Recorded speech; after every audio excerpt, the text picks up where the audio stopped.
Bangabandhu college Rajshahi আয়োজিত online ক্লাসে তোমাদের অভিনন্দন ও শুভেচ্ছা। প্রিয় শিক্ষার্থীবৃন্দ, হিসাব বিজ্ঞান প্রথম পত্রের অনলাইন ক্লাসের ধারাবাহিকতায় আমি তোমাদের সাথে আজ আলোচনা করব দ্বিতীয় অধ্যায়ের হিসাবের বহিসমূহ। আজকে আমরা দুটি বিষয় নিয়ে আলোচনা করব। একটি হিসাবের প্রাথমিক বই বা জাবেদা ও আরেকটি হচ্ছে বাট্টা ও এর প্রকারভেদ। প্রিয় শিক্ষার্থীবৃন্দ, দেখো, আমরা দেখতে পাচ্ছি হিসাবের প্রাথমিক বই বা জাবেদা কি তার সংজ্ঞা সম্পর্কে আমরা জানব। আমরা প্রথম ক্লাসে হিসাব চক্র যখন আলোচনা করেছিলাম তখন আমরা দেখেছিলাম যে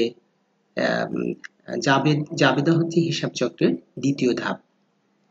দেখো, হিসাবের যে প্রাথমিক বইয়ে ব্যবসায়ের সংগঠিত লেনদেন সমূহকে সর্বপ্রথম দুতরফা দাখিলা পদ্ধতি নিয়ম অনুযায়ী ডেবিট ও ক্রেডিটে বিশ্লেষণ করে এবং উপযুক্ত কারণ বর্ণনা করে তারিখের ক্রমানুসারে ধারাবাহিকভাবে লিপিবদ্ধ করা হয় তাকে জাবেদা বলে। জাবেদাকে হিসাবের প্রাথমিক বই, মূল বই, সহকারী বই, দৈনিক বই ইত্যাদি নামে অভিহিত করা হয়।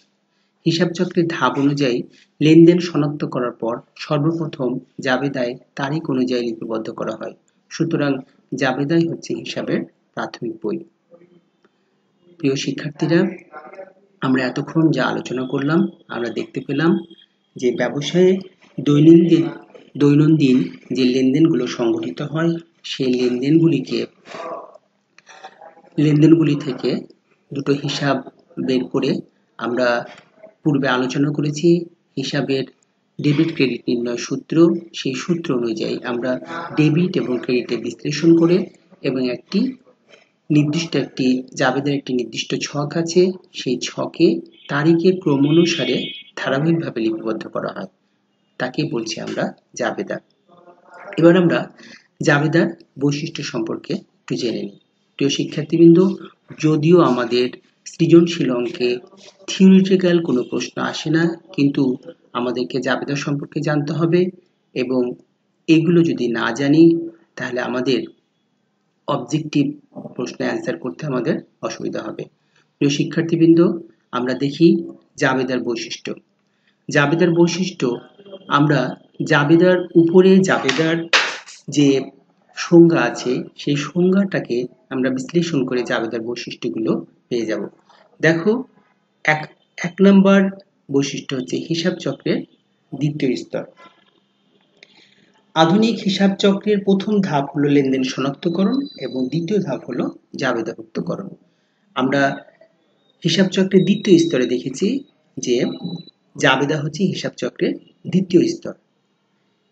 জাবেদার দ্বিতীয় বৈশিষ্ট্য হচ্ছে প্রাথমিক বই। লেনদেন শনাক্তের পরপরই সর্বপ্রথম জাবেদাতে লিপিবদ্ধ করা হয়, এই কারণে জাবেদাকে হিসাবের প্রাথমিক বই বলা হয়।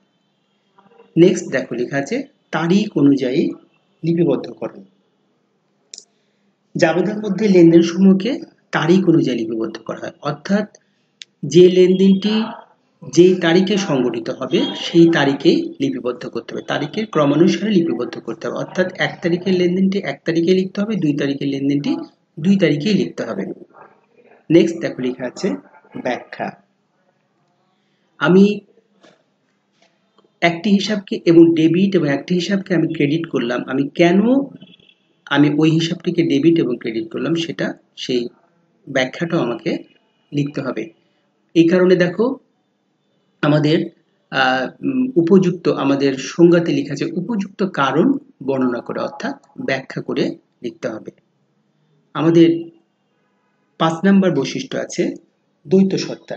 দুতরফা দাখিলা পদ্ধতি অনুযায়ী লেনদেন সমূহকে ডেবিট এবং ক্রেডিটে বিশ্লেষণ করে জাবেদায় লিপিবদ্ধ করে, অর্থাৎ দুটি সত্তা থাকে, একটি ডেবিট, দুটি সত্তা বা দুটি পক্ষ থাকে, একটিকে ডেবিট করতে হবে, একটিকে ক্রেডিট করতে হবে। 6 নম্বর বৈশিষ্ট্য দেখো, লেখা আছে সহকারী বই। সহকারী বই অর্থাৎ আমরা আগেই দেখো আমরা এখানে লিখেছি যে জাবেদাকে কি বলা হয়, সহকারী বইও বলা হয়। সহকারী বই কার সহকারী বই? খতিয়ানকে নির্ভুল করার জন্য প্রাথমিকভাবে লেনদেন জাবেদায় লিপিবদ্ধ করা হয়। এই কারণে জাবেদা হলো খতিয়ানের সহকারী বই। তারপরে দেখো দৈনিক বই। প্রতিদিন যে দিনের লেনদেন সেই দিনেই আমরা জাবেদা লিপিবদ্ধ করব, এই কারণে এটাকে আমরা বলছি, জাবেদাকে আমরা দৈনিক বই হিসাবে বলতে পারি। নেক্সট আমাদের আছে নির্দিষ্ট ছক। জাবেদার একটি নির্দিষ্ট ছক আছে। আমরা যখন জাবেদা প্রস্তুত করব তখন সেই ছকটি সম্পর্কে আমরা ভালোভাবে জানব। জাবেদার ছকে সাধারণত তারিখ হিসাবে শিরোনাম ও ব্যাখ্যা, তারপর রেফারেন্স, এর ডেবিট টাকা, ক্রেডিট টাকা, এই ছকগুলি থাকে। নেক্সট দেখো লেখা আছে শ্রেণী বিভাগ। জাবেদার অনেক শ্রেণী বিভাগ আছে। প্রতিষ্ঠানের ধরন, লেনদেনের সংখ্যা বিবেচনা করে জাবেদাকে কয়েকটি অংশে ভাগ করা যায়। যেমন ধরো ক্রয় জাবেদা, বিক্রয় জাবেদা, ক্রয় ফেরত জাবেদা, বিক্রয় ফেরত জাবেদা, নগদ প্রাপ্তি জাবেদা, নগদ প্রদান জাবেদা। আমি যতগুলো জাবেদার নাম বললাম এগুলোর প্রত্যেকটি আলাদা আলাদা ছক আছে এবং প্রত্যেকটি আমাদেরকে প্রস্তুত করতে হবে। তো শিক্ষার্থীরা, আমরা জাবেদা সম্পর্কে কিছুটা হলো জানলাম। এবার আমরা চলে যাই আমাদের নেক্সট টপিক, বার্তা ও এর প্রকারভেদ। দেখো স্ক্রিনে আমরা দেখতে পাচ্ছি বার্তা কাকে বলে। প্রচলিত নিয়ম অনুসারে পণ্যের স্বাভাবিক মূল্য অথবা প্রাপ্য বা প্রদেয় টাকার পরিমাণ হতে যে অংশ বাদ দেওয়া হয় তাকে বার্তা বলে। বার্তা সাধারণত কি দুই প্রকার, একটি কারবারি বার্তা আর একটা হচ্ছে নগদ বার্তা। কারবারি বার্তাকে আবার দুই ভাগে ভাগ করা হয়, একটি হচ্ছে ক্রয় বার্তা আর একটি হচ্ছে কি বিক্রয় বার্তা। আর নগদ বার্তাকে দুই ভাগে ভাগ করা হয়, একটি প্রদত্ত বার্তা আর একটি হচ্ছে প্রাপ্ত বার্তা। প্রিয় শিক্ষার্থীরা, আমরা এখন জেনে নিই কারবারি বার্তা কি, ক্রয় বার্তা কি এবং বিক্রয় বার্তা কি।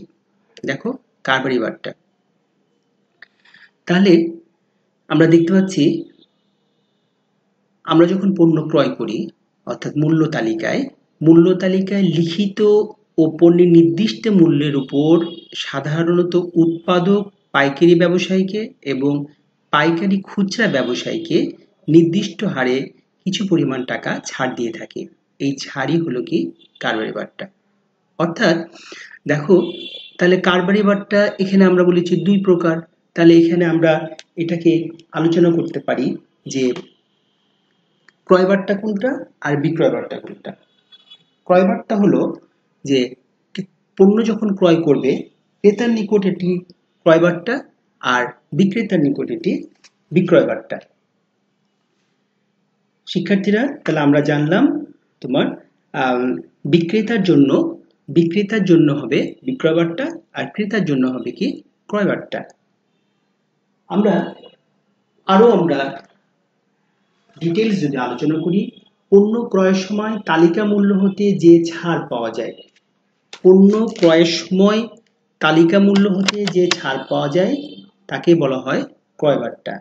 আর বিক্রয় বার্তা হচ্ছে চালান মূল্য বা তালিকা মূল্য হতে যে পরিমাণ অর্থ ছাড় দিয়ে পণ্যটা বিক্রয় করা হয় সেটা হচ্ছে বিক্রয় বার্তা। এবার আমরা জেনে নিই নগদ বার্তা সম্পর্কে। নগদ বার্তা কি? ব্যবসায়ের অধিকাংশ ক্রয় বিক্রয় ধারে সংগঠিত হয়ে থাকে। ক্রেতা বিক্রেতার মাঝে দেনা পাওনা দ্রুত নিষ্পত্তির উদ্দেশ্যে একটি নির্দিষ্ট সময়সীমার মধ্যে মূল্য পরিশোধ করলে বিক্রেতা ক্রেতাকে যে অর্থ ছাড় দেয় তাই নগদ বার্তা। অর্থাৎ এই নগদ বার্তাকে আবার আমরা দুই ভাগে ভাগ করছি, একটা হচ্ছে প্রদত্ত বার্তা আর একটা হচ্ছে প্রাপ্ত বার্তা। তাহলে প্রাপ্ত বার্তা আর প্রদত্ত বার্তা কোনটা? বিক্রেতার জন্য প্রদত্ত বার্তা আর ক্রেতার জন্য হবে প্রাপ্ত বার্তা। অর্থাৎ আমরা এভাবে বলতে পারি প্রদত্ত বার্তা কি, বিক্রেতা দেনাদারের নিকট থেকে দ্রুত পাওনা টাকা আদায়ের উদ্দেশ্যে একটি নির্দিষ্ট সময়ের মধ্যে একটি ছাড় দেয়, ওই ছাড়টাকে আমরা বলবো হচ্ছে প্রদত্ত বার্তা। একই রকম ভাবে আমরা বলতে পারি প্রদেয় টাকা পরিশোধের সময় পাওনাদারের কাছ থেকে যে ছাড় পাওয়া যায় সেটি হচ্ছে প্রাপ্ত বার্তা।